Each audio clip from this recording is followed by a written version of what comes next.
अस्सलाम वालेकुम। मेरी नज़र से एक तस्वीर गुजरी जिसमें अफ़गान तालिबान का एक वफ़द मॉस्को जा रहा होता है मुज़ाकरात के लिए, और मैं रश करता हूँ ऐसे लोगों पे कि जिनकी दाढ़ियाँ नोची गई थी जब अमेरिका अफ़गानिस्तान में दाखिल हुआ था, जिनके बच्चों के साथ रेप किया गया था जब अमेरिका अफ़गानिस्तान में दाखिल हुआ था, जिन पर हाल ही में मदर ऑफ़ ऑल बॉम्ब्स गिराया गया था, जो कि एक ख़ास स्क्वायर किलोमीटर के इलाके में तबाही मचा देता है, जिनके 150-200 बच्चों को, 6-7 साल के बच्चों को मदरसे में ड्रोन अटैक करके शहीद कर दिया जाता था।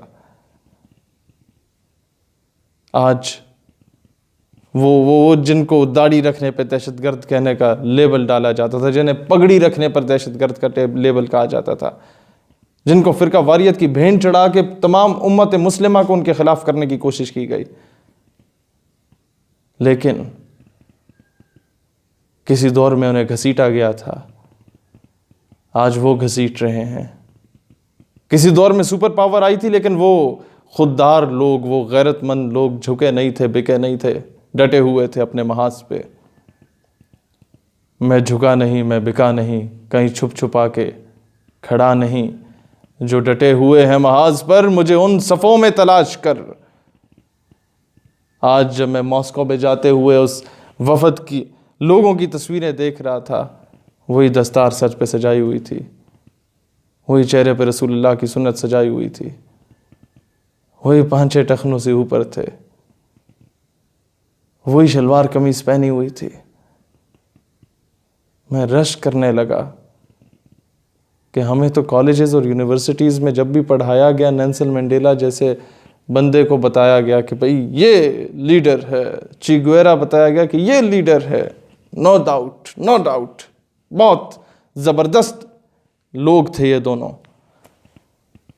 लेकिन काश कि आने वाले बच्चों को बताया जाए कि कोई लीडर मुल्ला उमर मुजाहिद की सूरत में भी गुजरा था, कि जिसकी तरफ जब अमेरिका ने मैली नज़र उठा के देखा था तो अमेरिकी फ़ौजें, इनके टैंकर्स, इनके सारे टेक्नोलॉजी ख़त्म हो गई थी, लेकिन अफ़गानियों में मौजूद वो इस्लाम की तड़प ख़त्म नहीं हुई थी। आज भी कहता हूँ अफ़गानिस्तान के लोगों से कि ऐसे लोगों से वफ़ा करो जिन्होंने तुम्हें ग़ुलामी से बचाया, ना कि ऐसी पपेट गवर्नमेंट से वफ़ादारी करो जो कि तुम्हें पाकिस्तान के ख़िलाफ़ इस्तेमाल कर रही हैं, जो कि तुम्हें मुसलमानों के ख़िलाफ़ इस्तेमाल कर रही हैं, जो कि तुम्हें इस्तेमाल कर रही हैं कि तुम लसानियत की बुनियाद पे, कौमियत की बुनियाद पे अपने पड़ोसी मुसलमान ममालिक के ख़िलाफ़ यूज़ किए जाओ। ऐसे लोगों को आइडियलाइज़ करो जो ना कभी झुके थे, ना कभी बिके थे। ऐसे लोग ना सिर्फ़ अफ़गानियों के लीडर्स नहीं बल्कि पूरी उम्मत के लीडर्स हैं। ऐसे लोग, पूरी उम्मत को फ़ख्र है ऐसे लोगों पर। और इन पर अटैक क्यों किया गया? आज तक हमसे यह बात छुपाई गई कि CIA का मेजॉरिटी ऑफ द असासा जो है वो ये है कि वो अफ़गानिस्तान से जो ड्रग्स हैं उसको डीलिंग करके पीनट्स की कॉस्ट पे वो लेता है, बहुत कम रेट में लेता है, और भारी रेट्स में वो तकसीम करता है जाके मैक्सिको में, दूसरे ममालिक में, और ड्रग डीलिंग होती है। जब मुल्ला उमर मुजाहिद आया तो 9 महीनों के अंदर अंदर उन तमाम हीरोइन के अड्डों पे, चर्च के अड्डों पे, उन तमाम कोकेन के अड्डों पे उन्हें उड़ा दिया गया था। और जब वो उड़ाया गया तो इंटरनेशनल कम्युनिटी, जो ये जितने बड़े बड़े बैनुल अक़वामी सतह के जो मगरमच्छ बने बैठे हैं, इनके कारोबार ठप हो गए थे जनाबे वाला। तब जाके यूनाइटेड नेशन की अम्ब्रेला में इन लोगों के ख़िलाफ़ अमेरिका को भेजा गया। जब इस्लाम के मुताबिक ज़िना करने वालों को सज़ा मिल रही थी, कोड़े पड़े जा रहे थे, तो उसकी वीडियो लीक करके अमेरिका में फैलाई गई कि ओ ये तो जुल्म हो रहा है इंसानियत पे, ये तो जबर और तशद्दुद हो रहा है इंसानियत पे। और उस बेस पे ये लोग आए।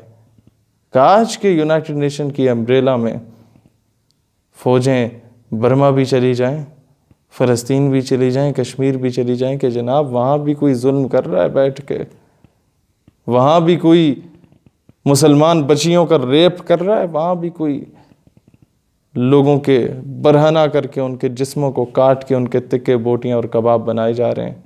शायद इंसानियत का दर्स वहाँ भी दिया जाए जहाँ पर जुल्म मुसलमानों के साथ हो रहा है, लेकिन नहीं, ख़त्म करना था तो इस्लामी हुकूमत को ख़त्म करना था। और हमारे भी कई लोग इस्तेमाल किए गए इसमें। और इंशाअल्लाह ताला अल्लाह ऐसे लोगों को दुनिया में भी रुसवा करेगा और आखिरत में भी। अल्लाह इस्लाम और वतन अज़ीज़ पाकिस्तान का हामी और नासिर हो। पाकिस्तान पाइंदाबाद। दोस्तों, हमारे तमाम पेजेस ब्लॉक हो चुके हैं। अब ये यूट्यूब चैनल जो शहीर सियालवी के नाम से है, इसको सब्सक्राइब करें। जो वीडियोज़ आप यहाँ देखते हैं इनको डाउनलोड करके अपने फेसबुक पे, व्हाट्सएप पे सबको फॉरवर्ड कर दिया करें, ताकि किसी तरीके से जिस आवाज़ को दबाने की कोशिश की गई थी वो आवाज़ दोबारा उभर के सामने आए। पाकिस्तान पाइंदाबाद।